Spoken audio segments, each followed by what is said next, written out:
নমস্কার বন্ধুরা, তোমরা কেমন আছো? আশা করি ভালোই আছো। মিষ্টু রান্নাঘরে তোমাদের স্বাগত জানিয়ে শুরু করছি আমার আজকের রেসিপি। আমার আজকের রেসিপি হলো ডাঁটা পাতার বড়া বা পকোড়া। ডাঁটা পাতা দিয়ে আমরা তো শাক খেয়েছি, কিন্তু এই পাতা দিয়ে বড়া বা পকোড়া কিভাবে করলে খেতে খুব টেস্টি হয় তাই আমি তোমাদের আজ দেখাবো।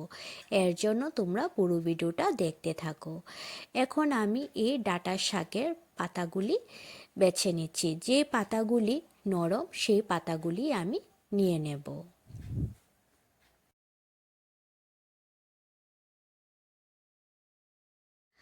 ডাঁটার শাকের এই নরম পাতাগুলি আমি বেছে নিয়েছি।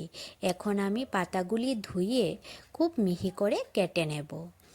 ডাঁটা পাতার শাকগুলি মিহি করে কাটা হয়ে গেছে। এখন এর মধ্যে আমি দিয়ে দেব পরিমাণ মতো নুন। এখানে আমি হাফ চামচের মতো নুন দিয়েছি, আর দিয়ে দেব হাফ চামচের মতন হলুদ।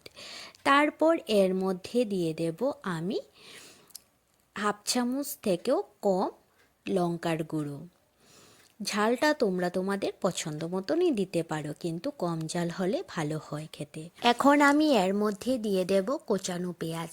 কোচানো পেঁয়াজটা তোমরা অবশ্যই মনে করে দেবে। কোচানো পেঁয়াজটা দেওয়ার ফলে ডাঁটা পাতার শাকের বড়াটার স্বাদ বেড়ে যায়। এখন আমি এর মধ্যে দিয়ে দেব স্বাদের জন্য চিনি। এখানে আমি 1.5 চামচের মতন চিনি দিয়ে দিলাম। আর দিয়ে দেব চালের গুঁড়ো। এখানে আমি 3 চামচের মতন চালের গুঁড়ো দেব।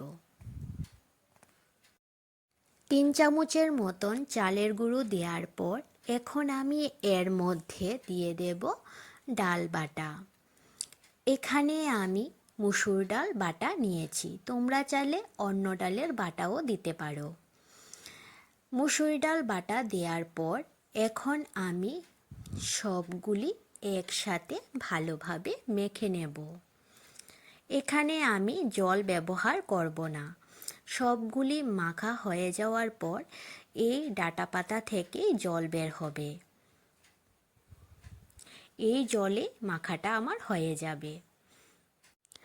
আমি ডাঁটা পাতার শাকের বড়া বা পকোড়া করার জন্য ডাঁটা পাতার শাকগুলিকে যেসব উপকরণ দিয়ে মেখে নিয়েছি, এইসব উপকরণ দিয়ে মেখে নিলে ডাঁটা পাতার বড়া বা পকোড়াটা খেতে খুব টেস্টি হয়। পাতাগুলি আমার মাখা হয়ে গেছে ভালোভাবে। এখন আমি 2-3 মিনিট রেখে দেব, তাহলে পাতাগুলি আরও নরম হয়ে আসবে। তাহলে পাতাগুলি দিয়ে বড়া বা পকোড়া করলে খুব সুন্দর হবে। পাতাগুলি দেখো নরম হয়ে এসেছে 2-3 মিনিট পর। এখন আমি বড়াগুলি ভেজে নেব।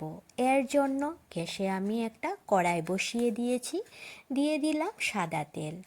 তেলটা যখন গরম হয়ে আসবে তখন আমি ডাঁটা পাতার বড়াগুলি বানিয়ে নেব। তেলটা গরম হয়ে গেছে, এখন আমি ডাঁটা পাতার বড়াগুলি ভেজে নেব।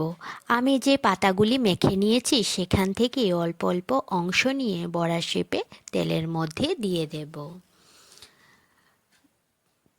ডাঁটা পাতার বড়াগুলি তেলের মধ্যে আমার দেয়া হয়ে গেছে। এখন আমি বড়াগুলি ভেজে নেব। বড়াগুলির এক পাশ হয়ে গেছে। এখন আমি বড়াগুলি উল্টে দেব, উল্টে আরেক পাশ ভেজে নেব। বড়াগুলি লাল করে ভেজে নিতে হবে, তাহলে বড়াগুলি মুচমুচে হবে আর খেতেও খুব ভালো লাগবে। গরম ভাতে এই ডাঁটা পাতার বড়া বা পকোড়া হলে তো আর কোনো কথাই নেই। বড়াগুলি এখন আমি উল্টে নিয়েছি, আর একটু ভাজা হলে নামিয়ে নেব। বড়াগুলি প্রায় লাল লাল করে ভাজা হয়ে গেছে। বড়াগুলি ভাজা হয়ে গেছে, এখন আমি বড়াগুলি প্লেটে নামিয়ে নেব।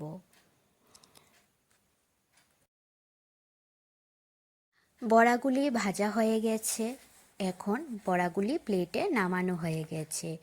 এই একই রকমভাবে এখন আমি বাকি বড়াগুলিও ভেজে তুলে নেব। এখন আমি আগেরগুলির মতনই অল্প অল্প অংশ নিয়ে তেলের মধ্যে বড়ার মতন দিয়ে দিচ্ছি।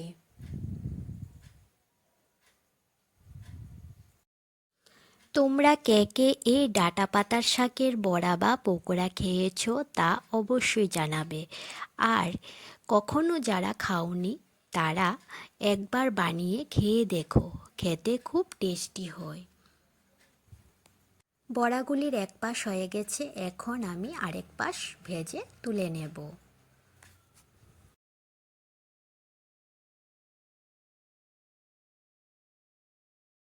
সবগুলি বড়া ভাজা হয়ে গেছে খুব ভালোভাবে। এখন আমি বড়াগুলি প্লেটে নামিয়ে নেব। আমার এই রেসিপিটি তোমাদের কাছে কেমন লেগেছে তোমরা অবশ্যই জানাবে।